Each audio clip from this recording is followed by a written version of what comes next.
Oke kan sebaya waktunya Firza kembali nih dan happy weekend juga, dan kita kali ini akan memperingati soal yang namanya Mental Health Day, International Mental Health Day, di mana kali ini Firza udah kedatangan salah satu dokter, ada Dokter Bayu Aryatama MCAT SPKJ. Halo, terima kasih Firza. Yoi. Nah ini kita udah kedatangan Dokter Bayu aja ya. Dok, mungkin aku pengen kenalin diri dulu, aku Firza. Iya.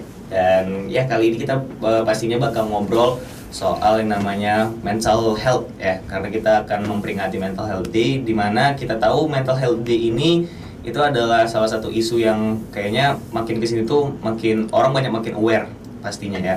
Dan kali ini tuh aku pengen ngobrolin secara tema besarnya itu soal namanya toxic office environment.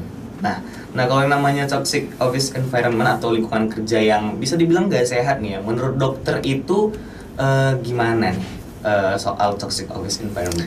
Oke Firza, pertama saya mau terima kasih dulu ya buat KIS FM ini juga udah aware banget sama mental health ini, juga undang saya ke sini. Waduh, mantap ini. Tadi tentang apa? Toxic office environment nih.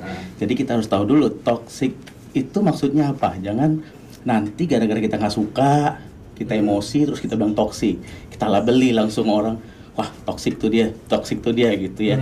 Jadi kita harus tahu dulu gimana ciri-ciri toxic office environment itu. Misalnya seperti orang-orangnya manipulatif. Bener. Terus kita didiskriminasi.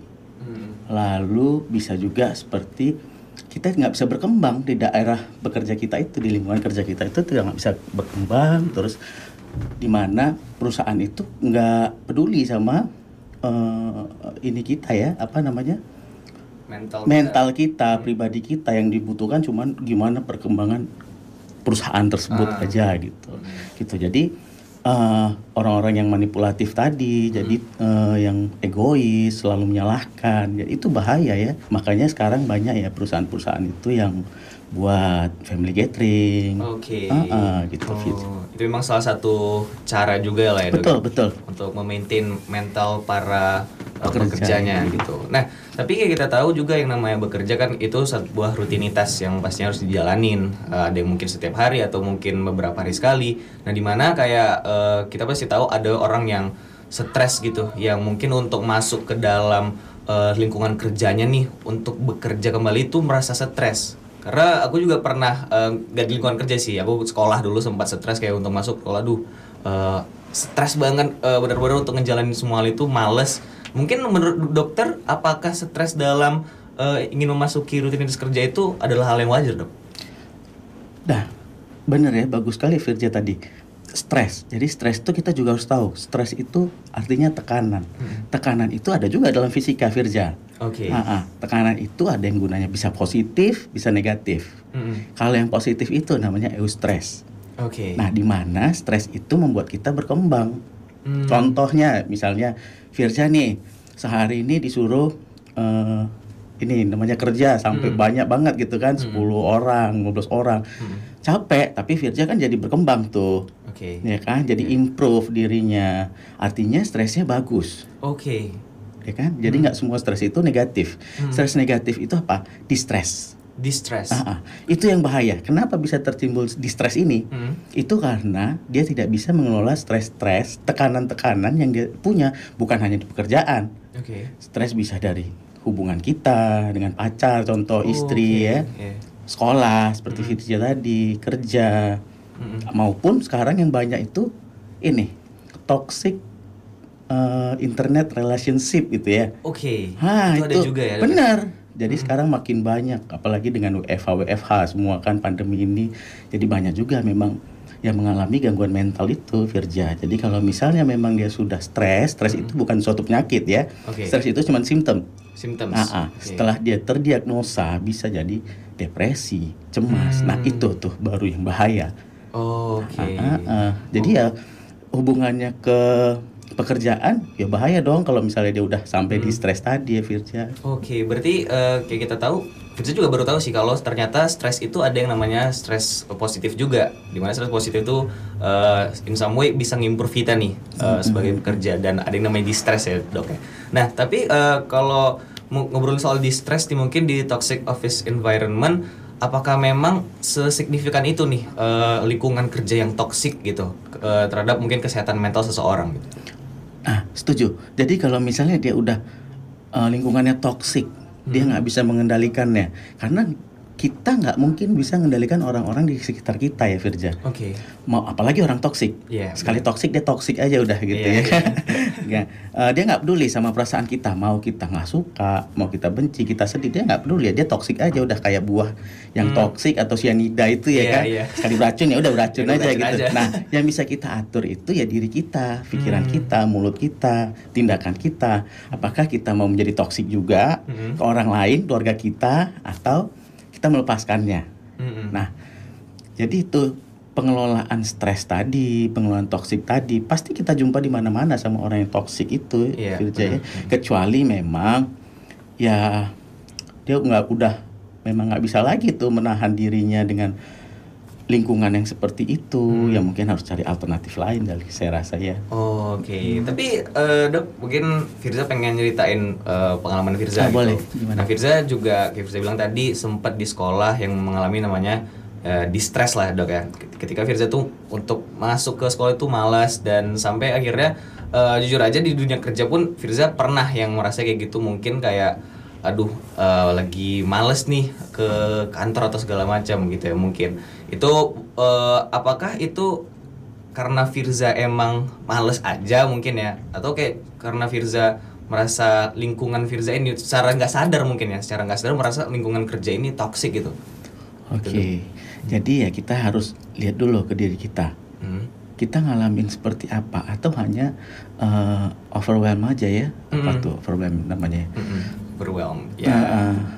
Jenuh, bosan. Kita harus tahu dulu, apalagi di pandemi sekarang. Biasanya kan kita kalau sekolah ada liburan, ya kan, Sabtu Minggu kita bisa pergi hangout, malam bisa nongkrong. Sekarang kita disuruh di rumah, walaupun di rumah aja malah makin bosan, makin jenuh. Mungkin itu yang harus kita perbaikin dulu. Kalau memang yang itu sudah diperbaiki, kita udah perbaikin diri kita, lingkungan kita, tapi juga kita masih merasa bosen, masih merasa nggak sanggup untuk sekolah lagi, nggak sanggup lagi aku pergi kerja, bawaannya mau sendiri aja udah males, mikirin apa-apa juga nggak bisa. Mungkin boleh konsultasi kalau sudah seperti itu ya Firja. Oke. Berarti memang istilahnya distress mungkin dalam lingkungan kerja atau sekolah mungkin bisa dikarenakan kayak kondisi yang mendukung, yang mungkin kayak kita di rumah aja. Komunikasi mungkin sama orang juga kurang gitu ya. Nah, mungkin dampak terburuk yang bisa terjadi nih dok bagi orang yang mungkin mengalami satu kondisi di mana tuh lingkungan kerja toksik, itu apa sih dok? Dampak terburuk. Nah, dampak terburuk saya rasa sekarang banyak ya, di berita-berita juga sering dibuat. Seperti apa yang paling bahaya coba Firza? Suicide. Oke, ya, benar. Jadi kalau orang udah ada tekanan, dia merasa toksik, ini kan jadi buat tekanan tuh ke diri dia. Udah ada tekanan, dia nggak bisa mengatasinya, dia nggak bisa kontrol dirinya, tambah lagi nggak ada dukungan, ya kan? Orang cuma bilang, alah biasa itu kan, sering gitu ya Firza. Alah gitu aja kau pikirin, ngapain dipikirin sih? Sebenarnya nggak seperti itu. Itu yang harus lebih bagus ya, kayak KIS gini harus kita nunjukin gimana aware-nya dengan mental health. Nah, kenapa jadi bisa suicide? Dia jatuh ke depresi. Dia nggak menghargai dirinya lagi. Jadi dia menghargai seperti, jadi aku untuk apa lagi hidup ini? Aku udah bosen jalaninya. Ngapain lagi sih? Akhirnya ya seperti itu ya kan. Orang-orang juga nggak ada peduli dengan aku seperti itu. Cemas, panik, ada yang sampai nggak berani keluar rumah. Jadi bukan lucu-lucuan. Memang ada orang yang karena stres tadi, panik, dia nggak berani jumpa dengan orang ramai, dia nggak berani. Even ke Indomaret sebelah rumahnya pun dia nggak berani. Nggak punya keberanian itu ya? Benar. Karena itu bisa menjadi, itu dampaknya lah dok ya? Benar, itu dampak dari si toxic office environment tadi bisa, atau toxic dengan keluarga ya kan, dengan pasangan banyak ya. Jadi toxic ini juga bukan hal yang baru Firja. Udah lama, dulu namanya Dr. Lillian Glass tahun 95, dia dari 95. Inggris. Dari ilmu komunikasi dan psikologi itu udah cerita tentang toxic people, cara menghadapinya dan berkomunikasi dengan toxic people. Oh, dari lama berarti dok? Oh benar Firja, 95 cuman ya? sekarang ini karena mungkin orang sering di rumah udah sering banyak baca kali Iya, ya, jadi benar-benar.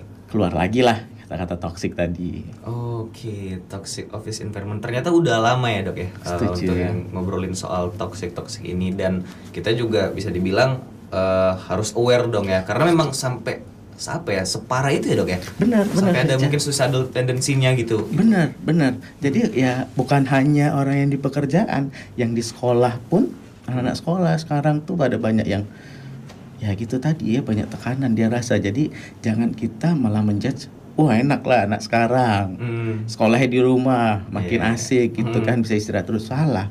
Kenapa? Apalagi yang tidak bisa mengelola keseharian dia. Yang biasanya kan kalau sekolah pergi pagi mesti mandi dulu, sarapan dulu, pergi sampai ke sana jumpa teman-teman, ketawa-ketawa bareng Iya, ya kan, benar-benar. pasti sekolah pasti ada ketawa-tawa lah, Iya. di kerja juga ketawa-ketawa kan. Istirahat siang ada jelas. Istirahat dari jam berapa sampai jam berapa, terus pulang bisa pada nongkrong lagi. Sekarang pada di rumah, udah nggak bisa kemana-mana. Oke. Jadi bukan berarti zamannya yang seperti ini, yang dulu malah bilang wah enak ya zaman Iya. sekarang. Oh jangan kayak gitu ya kan. Jadi semua ada plusnya, ada plus minusnya gitu. Mungkin karena rutinitas yang kayak itu aja, dan untuk kita keleluasan untuk ngobrol sama orang tuh juga kurang ya dok ya, apalagi di Benar. masa-masa online seperti ini. Bener. Nanti caranya berarti harus apa? Kalau kayak gitu, stay connected ya kan? Stay connected.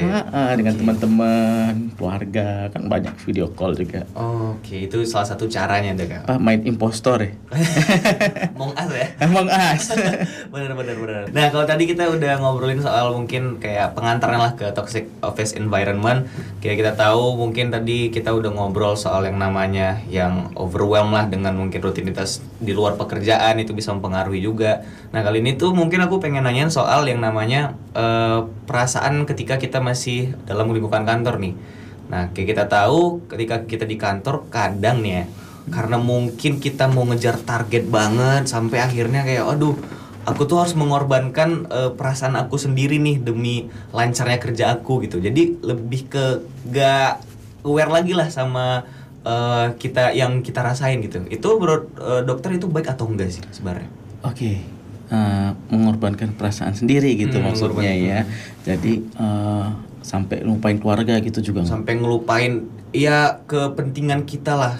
Karena bener-bener untuk ngejar target yang ada di kantor atau di perusahaan gitu. Itu baik atau enggak? Tergantung ya apa Firja ya. Jadi kalau memang Firja di situ memang masalah itu memang membutuhkan keahlian kita terkhusus, tapi kan itu nggak selalu setiap hari, nggak selalu setiap saat gitu ya. Tapi kalau sudah kenanya setiap saat, ya pasti mengganggu mental kita, kelelahan fisik kita, gitu. Jadi ya memang harus dikelola semuanya, jangan sampai yang tadi ya kelelahan fisik, kelelahan mental. Jadi karena Firza juga pernah juga merasakan kayak udahlah untuk demi apa ya, kadang demi target itu semua mau dilakuin, mau capek nggak peduli lah gitu. Sampai akhirnya pun sebenarnya kalau Firza sendiri sih akhirnya kayak Firza itu akhirnya itu ketika melakukan pekerjaannya malah nggak full gitu ya. Nah itu dia kan akhirnya yang dicapai, target yang dicapai itu kita nggak dapetin. Kenapa? Karena kalau kita udah kesehatan mental kita terganggu, fisik kita terganggu, seperti pusing, terus kita cemas jadinya kan. Jadi itu juga fisik dan mental itu berhubungan. Bukan salah satu aja, enggak. Kita kelelahan fisik, jadi kelelahan mental, akhirnya apapun yang mau kita kerjain itu enggak sempurna, enggak kita bisa mencapai targetnya. Jadi memang harus kita kelola tadi. Mana bagian untuk pekerjaan, ya kita harus iringin dengan istirahat, makan yang cukup, seperti itu. Enggak juga sampai kita nggak bisa nggak tidur gitu ya, cuma 3 jam aja lah tidurnya ngerjain ini, nggak guna juga itu. Apalagi mau ujian ya kan, banyak gitu ya. Betul. Apa istilahnya itu? SKS semalam ya. Nggak guna ya, walaupun saya pernah juga ngelakuinnya dulu. Oh, berarti emang istilahnya untuk mengorbankan perasaan sendiri itu demi kepentingan pekerjaan tuh sebenarnya nggak baik ya. Nggak baik. Oke, dan kalau mungkin kayak udah mengorbankan sesuatu, kalau kayak Firza tadi udah bilang, Firza itu lebih ke tipe yang udahlah demi pekerjaan udah gas aja semua gitu kan. Nah akhirnya Firza sendiri itu menyingkirkan perasaan Firza yang sebenarnya nih dok ya, Firza itu orangnya perfeksionis gitu kan, yang pengen semuanya itu sebenarnya sempurna, walaupun ya tahu dunia nggak ada yang sempurna gitu kan. Nah apakah perfeksionis kayak yang Firza dan mungkin banyak orang mengalami di luar sana itu hal yang baik atau buruk, dok? Oke, perfeksionis. Jadi perfeksionis ini apa artinya? Mungkin seperti Firza tadi ya, Firza perfeksionis. Jadi Firza menginginkan berobsesi untuk semuanya menjadi sempurna gitu ya. Flawless lah gitu. Flawless, oke. Tapi kalau yang bagus, perfeksionis ini adaptif namanya kan. Oke. Dia bisa mengelolanya Firza. Jadi semua senang dong ya kan. Teman-temannya juga senang nih, termotivasi ngelihat Firza. Wah, gila nih anak nih cepet nih kerjanya bagus, cepet, rapi. Siapa yang nggak senang ya kan? Bos pun senang ya kan, naik gaji lagi. Nah tapi kalau sampai dia yang nggak bagus atau maladaptif tadi ya, dia nggak bisa mengelola perasaan-perasaan untuk obsesinya itu. Akhirnya obsesif dan kompulsif. Oke. Jadi suatu diagnosa OCD. Oke. Nah, seperti apa? Kenapa? Bahayanya dia mengerjakan berulang-ulang. Dia rasa kurang bagus. Dia buat lagi kurang bagus. Akhirnya gimana? Nggak selesai. Selesai ya. Nggak selesai. Orang juga males liatnya kan. Ngapain ini anak gitu kan? Mengganggu. Kalau sudah seperti itu, memang ya harus diobatin, Firza. Harus diobatin ya. Kalau sudah dia maladaptif, dia tidak bisa mengelola perfeksionisnya tadi, obsesi dia untuk sempurna tadi, itu jadinya harus diobatin. Oke, berarti secara langsung memang perfeksionis yang mungkin gak adaptif nih ya dok ya, itu bisa ngeganggu flow pekerjaan kita juga pasti. Pasti. Seperti tadi saya bilang ya, Firza kan, orang perfeksionis ini pengennya semuanya sempurna. Bagus, tertata rapi, cepat siap. Tapi kalau dia tidak bisa mengelolanya karena dia mau rapi tadi, semua kata-katanya bagus, dia mengulang-ulang terus. Dia rasa, oh ini salah nih, ini salah, ulang lagi balik, ulang lagi balik, diulang-ulang terus diulang-ulang terus, seperti itu. Mencuci tangan pun seperti, oh kurang bagus nih. Iya benar. Iya kan, kurang bersih, dia ulangin lagi. Cuci tangan lagi terus, kan jadinya mengganggu lah, habis waktu. Orang nenek juga kenapa anak ini? Gitu jadi mulai sekarang juga kita kalau lihat orang seperti itu, jangan kita hina ya, jangan kita bilang kenapa sih kau ini? Mending kita rangkul juga, kita ajari. Mungkin jadinya udah tahu kan, sekarang dikasih tahu nih seperti itu, yang obsesif kompulsif itu. Dan juga mungkin kayak memotivasi dia kayak yang kau lakukan itu sebenarnya udah bagus gitu, bisa jadi cara nggak sih? Boleh, bisa menjadi cara. Kita harus kasih tahu dia, perbaikin kognitif dia, behaviornya ya. Kita harus perbaikin benar-benar ceritanya.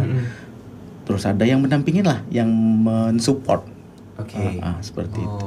Nah, dan juga ngobrolin soal perfeksionis yang pastinya itu di setiap kantor pasti ada orang kayak gitu. Dan juga apalagi pekerjaan kan butuh yang namanya kemampuan kognitif tadi untuk membuat sesuatu mungkin.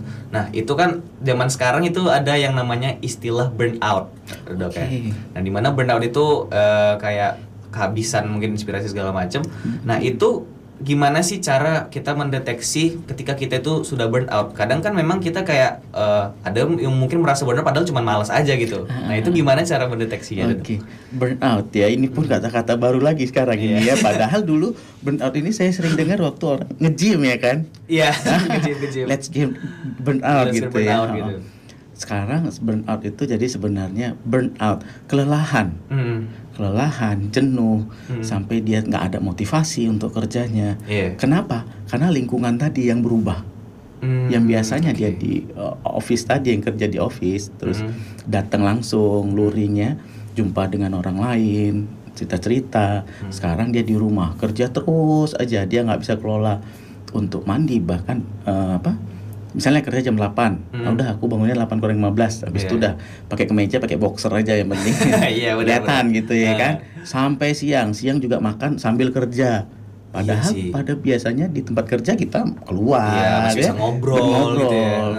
Curhat lagi ya kan. Sekarang bingung, mereka pada bingung. Jadi situlah terbentuknya burnout tadi, kelelahan tadi. Mau cuti, sebenarnya sih caranya pertama itu kita liburan ya, cuti tadi. Itulah gunanya cuti tadi, supaya menghindari dari burnout tadi. Nah, sekarang orang kan berpikir kalau misalnya cuti ngapain? Aku cuti juga di rumah aja. Di rumah aja nggak bisa ngapa-ngapain juga gitu. Nah, padahal nggak gitu juga kan. Kalau cuti itu kan benar-benar kita nggak mengerjakan pekerjaan kita, walaupun di rumah ya kita bisa ngerjain segala aktivitas yang lain, olahraga, main game, membaca. Pokoknya kita terhindar dulu lah dari pekerjaan itu. Jadi memang banyak hal yang bisa dilakuin sebenarnya ya untuk mengatasi burnout itu ya. Betul, banyak sekali yang bisa kita buat, seperti ya kita cari dulu apa motivasi kita lagi untuk pekerjaan itu, ya kan. Terus coba kita mindfulness, seperti yoga itu bagus juga ya. Sekarang banyak juga yoga online, yoga online. Relaksasi pernafasan. Jadi jangan kita monoton setiap hari di rumah di depan komputer, di depan Zoom gitu ya. Jangan seperti itu. Tetap kita buat pola seperti kita kerja biasa. Jam 8 kita kerja, kita bangun jam 6. Mandi, sarapan, kita kerja. Saatnya istirahat ya kita istirahat. Mungkin pimpinan-pimpinan juga harus tahu ini nih. Jadi bisa diterapkan ke karyawannya jika masih WFH ini kan. Terus setelah sore udah lakukan aktivitas lain, kerja, ngelihat pemandangan-pemandangan yang bagus kan, nggak masalah kan. Walaupun di rumah kita bisa lihat taman, main sama anak-anak atau enggak teman-teman masih boleh kan, walaupun nggak berkerumun lah ya, yang pentingnya seperti itu. Dan yang paling penting itu ya tadi, mungkin kalau misalnya dia udah merasa bosen banget, udah nggak nyaman lagi, cuti dulu lah ya kan. Nah tapi kalau tadi kan kita ngobrolin soal burnout yang diakibatkan mungkin karena perubahan rutinitas kerja. Nah apakah mungkin gak sih dok, ketika misalnya nih ada pressure nih, tekanan dari atas, yang mungkin sebenarnya kita itu masih gak ada jenuh nih, mungkin datang ke kantor mungkin atau datang ke dalam lingkungan pekerjaan itu, aduh aku masih fresh nih, segar, punya banyak ide, punya banyak semangat, punya banyak motivasi juga. Tiba-tiba pressure yang gila-gilaan mungkin dari atas gitu kan. Apakah itu sebenarnya bisa secara nggak langsung bikin kita burnout juga dok? Bisa, kalau kita nggak bisa mengelolanya dengan baik tadi. Ya kan, kita harus tahu dulu pekerjaannya ini. Banyak orang sekarang kayak gini ya, dikasih pekerjaan, oh ini bukan kerjaan aku, kok dikasih ke aku sih gitu ya. Padahal nggak seperti itu ya. Kita kan tim, harusnya di pekerjaan itu kita tim. Dia masih bisa juga kan harusnya bertanya ke teman yang lain atau ke pimpinannya seperti apa, bagaimana. Terus jangan dia jadi bagian yang toksik tadi, manipulatif tadi ya kan. Dia egoistik jadinya. Dia kasih ke kawan yang lain, nih kayak gini. Terus kawannya salah, disalah-salahinya. Padahal kan nggak seperti itu, dia yang harus mengerjakannya. Jadi ya memang pengelolaan stres tadi supaya kita nggak ke burnout gitu. Itu yang utamanya ya. Berarti memang juga secara perusahaan mungkin pun harus udah jelas gitu job desk masing-masing. Benar. Jadi perusahaan sekarang kan syukurnya sudah banyak mengerti juga dengan mental health ini. Aware ya. Udah aware juga. Jadi banyak mereka melakukan itu tadi ya, family gathering, terus itu yang liburan bersama-sama gitu ya. Itu salah satu cara untuk manage stres para karyawan. Benar. Gitu. Terus ada relaksasi pernafasan setiap berapa jam mungkin yang pekerjaannya berat. Nah itu perlu juga dilakukan. Berarti memang istilahnya burnout itu bisa aja tiba-tiba datang gitu ya, mungkin karena pressure dan segala macam gitu. Bukan cuman kayak rutinitas juga ya dok ya? Benar, bisa. Jadi burnout itu ya bisa datang ya karena tekanan juga. Dia merasa, aduh udah gak nyaman ya aku di tempat kerja ini gitu. Tapi kalau misalnya cuma sekali, namanya kita kerja, namanya kita sekolah, itu yang harus kita sadari ya kan. Betul. Orang kita harus menyadari bahwasannya kalau misalnya di pekerjaan, di sekolah, pasti ada sesuatu yang harus kita kendalikan gitu ya. Kalau maintain sekolah ujian, Iya. ya kan. Kalau kerja namanya kerja. Orang perusahaan kan ingin cari untung, ya kan. Ya kita harus cari dong gimana caranya. Apalagi ini udah mulai baik ekonomi, kita juga harus Iya. saling bantu ya. Harus push juga, ya Iya. kan. Nah kita itu harus kita sadari juga. Jangan semua jadi tuh toksik banget nih pekerjaanku gitu. Oke. Tadi kita udah sempat ngobrol-ngobrol juga soal ya toxic office environment lah ya. Dan di mana itu banyak gejalanya sih sebenarnya ya. Kayak tadi mungkin ada yang perfeksionis lah, ada yang mungkin dia kayak cemas segala macem. Nah, itu kalau kita tahu kan istilahnya banyak nih orang zaman sekarang itu mungkin kurang aware dan dia nggak bisa nih nandain apakah saya atau orang lain ini lagi mengalami satu mental issue atau enggak. Nah mungkin kalau untuk bagaimana sih dok cara menandakan ketika ini orang atau kita itu lagi mengalami mental issues gitu? Ya jadi pertama kayak tadi kita udah banyak ngomong panjang lebar kan Firja, juga depresi tadi gimana gitu ya, cemas tadi, kebosanan tadi ya kita harus tahu gunanya bukan cuma untuk diri kita nih. Ke keluarga kita juga, misalnya kita lihat kayak depresi ya, kita lihat adik kita, pacar kita, saudara kita tuh tiba-tiba dia ngurung diri terus di kamar nih, kan nggak keluar-keluar, suruh makan nggak mau, diajak ngomong nggak mau, nah itu kita mulai curiga nih, jangan-jangan dia depresi, ya, karena sakit-sakit mental ini itu sama aja kayak sakit pusing, ya kita pusing gimana rasanya pusing? Ya sakit gitu untuk apa ya, berpikir malas segala macam. Nah sama depresi itu gitu juga, dia ngerasa sakitnya sama, painfulnya tuh sama. Jadi ya apalagi tambah lagi orang yang bilang alah gitu aja pun gitu ya kan, heboh kali ditambah gitu pula ya. Tambah bumbu lagi kan. Tambah bumbu lah itu makin merasa terpuruk, makin merasa terpuruk, nggak ada yang support dia. Lebih bagus kalau sudah seperti itu kita mendengarkan aja, tanya aja, nggak apa-apa ya, aku di sini. Kalau memang lagi mau cerita aja, nggak apa-apa seperti itu. Terus kalau itu depresi tadi ya, contohnya seperti itu. Terus kita jauhin lah benda-benda tajam yang berbahaya kita rasa, kita sembunyikan dulu, gitu. Kalau misalnya kita lihat udah lebih dari 2 minggu dia seperti itu. Boleh kita saranin dia ke psikiater gitu ya. Terus kalau orang cemas juga gitu tadi, nandainya ya orang itu pasti nggak bisa lagi ngelakukan yang biasanya dia kerjain gitu. Pekerjaan yang mungkin seharusnya itu tiap hari dikerjain di dunia pekerjaannya, dia nggak bisa lagi tuh. Bener. Misalnya Firja nih, hobinya apa Firja? Hobinya apa ya, olahraga apa banyak olahraga nih? Bola, oke. Biasanya Firja hobi main bola, mau sebosan apapun, sejenuh apapun, kok udah diajak kalau main bola, ayolah main lah, asik nih. Nah kalau udah orang sakit itu udah nggak bisa Firja, udah nggak mau, dia nggak mau lagi ngelakuin sesuatu yang udah disukainya tuh, dia udah nggak mau lagi. Nah, sampai bicara pun nggak mau lagi dia ngerasainnya, main game pun dia udah nggak rasa nikmat lagi. Udah nggak mau lagi kayak gitu dah. Nah kalau udah seperti itu mungkin kita harus tahu, oh aku sakit nih. Cari tahu dulu awalnya ya kan, sakitnya seperti apa. Tapi jangan sampai self diagnose tadi kan. Karena bahaya. Yang harusnya dia pikir depresi, ternyata bipolar gitu ya kan. Itu bahaya. Apalagi dia mengambil kesimpulan sendiri harus gitu gini ya? Harus gitu, minumnya jahe pula lagi kan. Jamu ya, jamu aneh kan. Nah beda ya, jadi memang betul-betul harus diterapi dengan obat psikoterapi tadi. Jangan sampai mendiagnosa diri sendiri gitu ya. Bahaya benar. Itu nanti takutnya salah diagnosa kan, beda ininya penanganannya juga. Benar, penanganannya jadi beda, terus yang dilakukannya juga jadi salah ya kan. Rusak ya. Berarti itu gejala-gejalanya dok ya, beberapanya. Dan mungkin kalau mulai merasa nggak percaya diri itu bisa jadi gejalanya dok. Kita harus lihat dulu nih, merasa nggak percaya dirinya yang seperti apa dia kan, sampai mengganggu kehidupannya sehari-hari atau dia masih bisa mengatasinya. Kalau dia memang masih bisa mengatasinya ya udah aman lah itu ya kan. Kan ada juga saya mau kesini juga bagus nggak ya, bisa nggak ya, itu wajar kan. Tapi saya langsung oh pasti bisa lah, Pasti bisa. harus bisa lah, apalagi dengan Firja gitu ya kan, pasti oke. Tapi ya kalau sudah nggak bisa mengelolanya tadi, itu bisa harus inilah konseling boleh, atau iya. ada teman curhat. Oke. Ada cara-caranya juga tuh Firja bisa.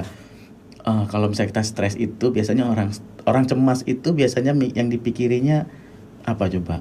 Gimana ya kelakuan orang nanti ke aku? Semua dipikirinya tuh ke depannya. Oke. Ya kan? Apa yang harus aku buat? Nggak boleh, kita hidup tuh di masa sekarang.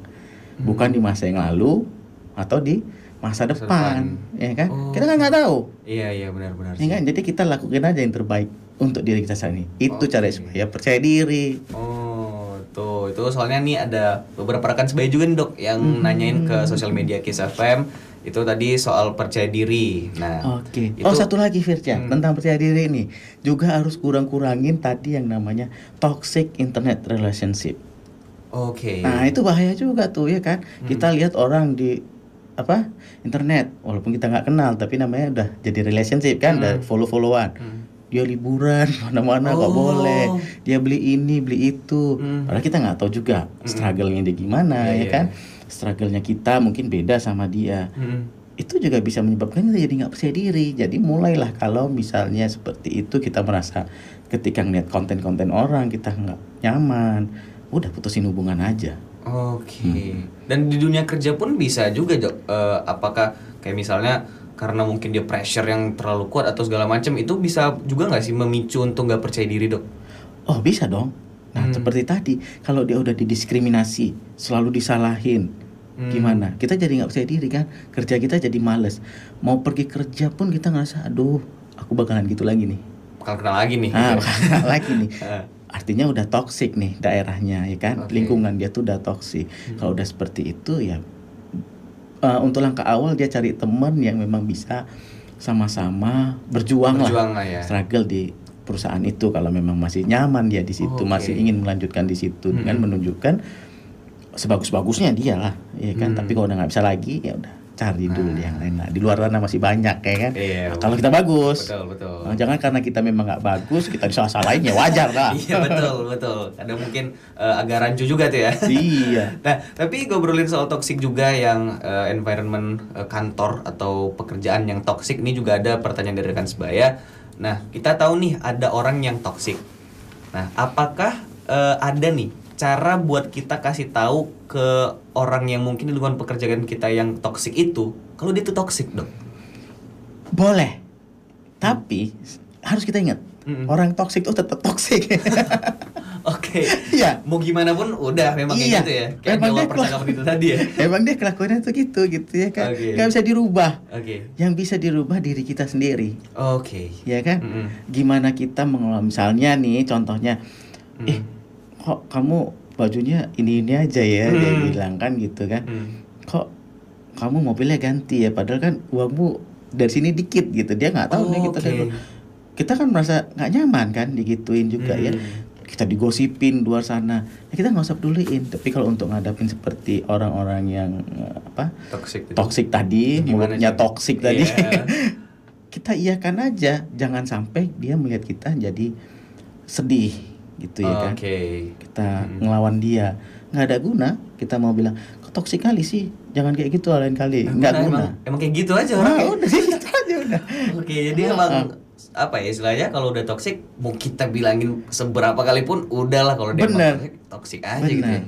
Kecuali memang si toksik ini memang udah sadar kalau oh iya selama ini udah banyak orang yang iniin aku tuh, komen tentang aku mau sembuh. Dan sadar itu berarti keinginan dari dia sendiri. Bener. Gak bisa kita paksain. Nggak bisa. Oh, sadar kenapa gitu, gak bisa.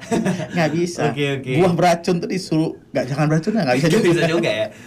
Gitu. Wah, boleh. Menarik nih. Nah, dan juga kayak kita bilang tadi juga toxic itu bisa dari segala macam, entah mungkin dia dari percakapannya atau tingkah lakunya, itu kan bisa kita kategori sebagai toksik gitu ya dok ya. Nah itu juga ada di pertanyaan dari rekan sebaya, dia nanya nih, apa pendapat dokter tentang anak muda nih yang suka nge-compare dirinya sama yang lain gitu, apalagi di pekerjaan gitu ya. Oke, kalau memang dia compare dirinya dengan yang lebih bagus, ya mungkin bagus juga menjadi motivasi untuk dia apalagi di pekerjaan ya kan. Seperti tadi ya, perfeksionis tadi. Orang yang biasa-biasa aja ngeliat yang si perfeksionis ini, kalau memang dia bagus pasti senang, termotivasi. Aku kok nggak bisa kayak dia ya, aku harus bisa kayak dia nih. Jadi itu compare yang bagus tuh kan. Jangan sampai dia jadi toxic jadinya gara-gara compare ya kan. Dia kok bagus nih, cari muka pasti. Atau pasti ada apa-apa nih gitu ya. Jangan jadi seperti itu. Juga kita harus bersyukur ya.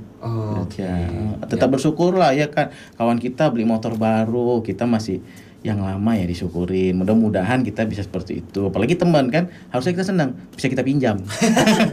Bisa nebeng kan? Bisa nebeng. Pulang. Betul. Berarti memang istilahnya jangan compare, istilahnya lebih ke menjadiin itu jadi motivasi aja kita. Gitu ya. Nah, berarti sebenarnya Dok, kalau yang nama mental ini tergantung persepsi kita aja sih bagaimana menyikapi ya Dok sebenarnya. Nah, ya jadi kenanya bukan ke gangguan mental ya, psikologi dari jiwanya itu. Kita harus bisa ngelola mental kita supaya lebih kuat, lebih baja gitu ya. Apalagi di masa pandemi ini memang kita kasihan ya lihat orang banyak yang putus pekerjaan juga. PHK ya. Banyak keluarga kita yang meninggal, mohon maaf ya kan. Nah, jadi itu seperti itu yang harus kita juga empati itu ditumbuhkan. Rasa empati. Jangan sampai orang lagi berduka, berkabung, kita upload yang macam-macam gitu ya, foya-foya, aneh-aneh gitu ya. Udah nikmatin aja sendiri. Kita harus tahu lingkungan kita juga ya kan. Seperti itu. Nah, ini juga Dok ada pertanyaan juga nih yang ditanya-tanya, soalnya kan kayak tadi kita bilang apalagi di zaman WFH mungkin yang kayak kita nggak bisa jumpa sama orang-orang teman-teman kita yang biasa kita curhat gitu ya. Nah, siapa sih orang yang terbaik mungkin untuk diajak konsultasi gitu, Dok? Teman terbaik untuk diajak konsultasi itu ada keluarga ya, saya rasa pertama. Tapi keluarga yang betul-betul udah tahu tentang mental ini. Jangan sampai seperti tadi. Iya. Aku sedih nih karena nggak bisa ngerjain pekerjaan A. Dia malah bilang, mungkin perasaan aja. Perasaanmu aja tuh. Bisa itu, pasti bisa. Iya. Bahaya kan. Terus kalau memang dia mau cerita, curhat, teman, lebih baik temannya cuma mengiyakan aja atau hanya mendengarkan. Jangan sampai kita memberi advice, tapi advice itu malah menyakiti dia. Jadi bumerang gitu. Benar. Jadi bumerang kan. Jadi lebih bagus memang konsultasi kepada ahlinya. Psikolog juga bisa. Psikiater juga bisa. Kenapa? Karena memang kan sudah dipelajari, mereka sudah mempelajari bagaimana untuk berkomunikasi, menjaga kerahasiaan, ya kan. Jangan sampai toxic friend juga tadi ya kan. Kita cerita ke satu rahasia ya. Rahasianya semuanya satu kelas tahu. Itu bahaya kan. Benar. Bukannya kita jadi sehat, jadi makin sakit. Gitu. Jadi memang itu juga untuk yang namanya berkonsultasi itu juga apapun masalahnya, mungkin permasalahan dalam dunia kerja pun itu berarti udah bisa berkonsultasi sama psikiater juga. Benar, boleh ke psikolog lah kalau misalnya psikolog konsultasi gitu, masih konsultasi tahap awal itu boleh ke psikolog juga. Jadi punya solusi-solusi yang bagus dan rahasia kita nggak bocor kemana-mana gitu ya. Karena sekarang orang stigma masih, ya kita tahu sendiri gimana ya. Mudah-mudahan kita bisa stop stigma. Start heal ya kan? Iya, benar-benar sih. Nah, juga ada nih pertanyaan, apa yang salah dari diri kita ke orang lain nih? Kayak misalnya aku nanya nih, salah aku apa gini-gini. Itu termasuk egois nggak sih Dok untuk diri kita? Istilahnya kan kita nggak memikirkan nih sama tentang orang yang kita tanyain gitu. Sebenarnya bagus ya, dia jadi terbuka. Kenapa sih kamu nggak suka dengan aku gitu ya? Apalagi dengan teman gitu ya. Bilang aja, atau dengan pacar ya paling sering juga ya. Ya udah, saling komunikasi, bagus. Salahku apa? Yang kamu nggak suka dari aku tuh apa? Kenapa sampai kayak begini? Itu lebih bagus, terbuka. Jadi kita sama-sama tahu, kita sama-sama cari solusinya. Nggak semua orang pacaran, orang yang udah nikah juga harus kayak gitu. Harus kayak gitu ya. Berarti itu bukan satu tanda yang egois. Bukan. Egois itu malah kalau dia tidak mau mengetahui sakitnya dia atau kenapa dia begitu tuh, itu yang namanya egois aku rasa. Oh, yang dia maksudnya kayak gak tahu apa yang dirasain gitu dok, maksudnya? Ya misalnya gini, kayak tadi kan pasangan ya kita bilang, atau rekan kerja ya, rekan kerja. Terus dia bilang, kenapa sih aku, ada yang salah nggak sama aku? Dia bilang gitu ya. Terus dia mau memperbaiki, itu artinya bagus kan? Dia membuat diri dia maju, tidak mau menyakiti orang lain. Beda sama orang yang manipulatif tadi, denial dia, yang egoistik tadi. Orang yang salah, dia yang salah, dia tuh nyalain orang, gitu, ya kan? Gara-gara kau nih, gara-gara kau nih. Nah itu baru yang salah. Tapi kalau misalnya kayak gitu dok, apa sih mungkin solusi dari dokter atau cara-cara supaya istilahnya dia mulai perlahan menyadari nih kalau sebenarnya aku yang salah nih, aku nggak perlu ngoper-ngoper ke orang lagi gitu. Adakah caranya dok? Jadi memang ya dengerin Kiss FM ini supaya tahu ya. Sekarang ini, jadi dia tahu toksik gimana. Jadi mulai sekarang stop jadi orang toksik gitu. Iya, itu betul. Berarti kayak kita tahu stop menjadi orang toksik, karena toksik itu nggak bisa kita kasih tahu. Betul. Itu memang menyakiti diri sendiri dan orang sekitar. Iya sih. Itu. Berarti memang apa ya, toksik ini istilahnya apa ya, senjata yang lama-lama memakan kita sendiri dok. Pasti. Orang jadi nggak suka, orang jadi tahu ada 5 orang, satu toksik kan, dia menghujat ke sana, menggosip ke sini. Akhirnya orang tahu, oh si ini nih. Ini nih biangnya nih. Sianidanya nih. Berarti di situ tuh ya. Betul. Oke. Berarti dok mungkin kesimpulan kita tadi kan kita udah ngobrol soal banyak hal tentang pekerjaan, mulai dari perfeksionis lah, mengcompare diri sendiri dengan orang lain segala macam. Mungkin dokter bisa ngasih mungkin beberapa kata-kata yang kayak bagaimana simpulannya untuk menurunkan stres dalam dunia kerja itu dok? Oke, jadi dengan masa pandemi ini ya kita, walaupun kita kerja di rumah, kita harus memperbaiki pola kita. Sama aja buat seperti kita bekerja di tempat, waktu kita bekerja di kantor, bangun semestinya, sarapan, memakai baju yang rapi, mencari tempat meeting yang bagus, tempat yang pas, tidak terganggu dengan anak-anak mungkin atau keluarga gitu ya. Istirahat, waktu istirahat. Lupakan dulu. Waktunya berhenti bekerja dulu. Mungkin ini para pimpinan perusahaan juga harus tahu ini ya kan. Karena kadang karyawan juga ngikutin ya kan, mau kerja sampai malam, meeting sampai malam, tengah malam kan di rumah aja. Nggak bisa. Walaupun kita di rumah aja itu kan tetap tekanan kita. Pekerjaan itu tetap ada. Tanggung jawab kita sebagai karyawan itu ada. Apalagi sudah pimpinan yang mengasih tahu seperti itu, pasti kita kerjakan. Jadi harus tahu batasan-batasan, tahu liburan tempatnya juga, ya kan? Terus mindfulness. Kita harus tahu pekerjaan ini gimana. Jangan kita sambil kerja nanti sambil main game, ya kan, sambil ngajari anak, nyuap anak. Nggak bisa. Kalau memang lagi kerja. Kalau lagi makan yang bener, rasain rasa makanannya, lupain dulu semuanya segala macam. Rasain tekstur dagingnya, contohnya ya kan. Sama kayak kita lagi beribadah juga, kita harus mindfulness, jangan kemana-mana ya kan. Nah itu nggak bagus. Gitu caranya. Latihan bernafas juga, relaksasi pernafasan itu bagus untuk kita.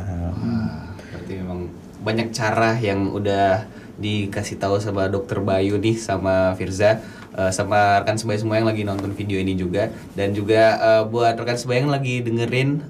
Anyway, thank you banget, dan Firza juga mau ngucapin thank you banget dok, makasih, udah mau nyempetin waktunya untuk ngobrol-ngobrol di hari mental ya, untuk memperingati mental health day di seluruh dunia, dan semoga kedepannya kita pastinya lebih aware ya dok ya. Pasti harus. Namanya mental Stop stigma itu yang paling penting juga. So rekan sebaya, thank you banget udah mau dengerin Firza, udah mau tune in di Kiss FM. Well, here's your host Firza signing out, and still aware about your mental health. Thank you.